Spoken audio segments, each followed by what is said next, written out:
अगर मैंने दोबारा सुना कि तुमने उस जगह की बात की है जहां तुमने मुझे कैद किया था,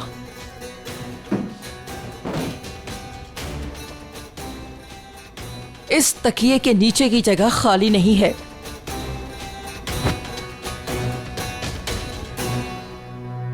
तुम वो औरत हो जिसने मेरे बच्चे को पैदा होने से पहले ही मार दिया। आज भी वो दिन मेरी आंखों के सामने धुंधला नहीं हुआ। जब जब मैं सोचती हूं मुझे तकलीफ होती है। इस तकलीफ के साथ मेरा दोबारा इम्तिहान न लेना। और तकलीफ बर्दाश्त नहीं कर सकती अब मैं। मेरा सोच सोचकर आज तक दम घुटता है। बेहतर है अब मुझे डराने की कोशिश मत करना, हिम्मत भी ना करना।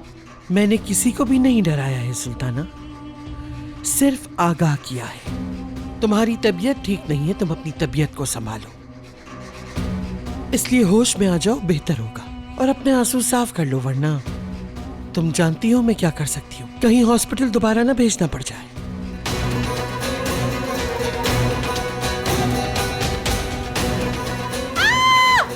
हॉस्पिटल की बात मत करना, मत करना। खबरदार बोली तो हॉस्पिटल के बारे में अब कभी मत करना। लगता है तुम्हें यही सब करके सुकून मिलेगा। ठीक है, जा रही हूँ, यहीं रहो। ये कमरा तुम्हारा हुआ, जैसे चाहो इसकी हालत बिगाड़ना, लेकिन जब यहां से बाहर निकलना तो जरा अपने होश में रहना।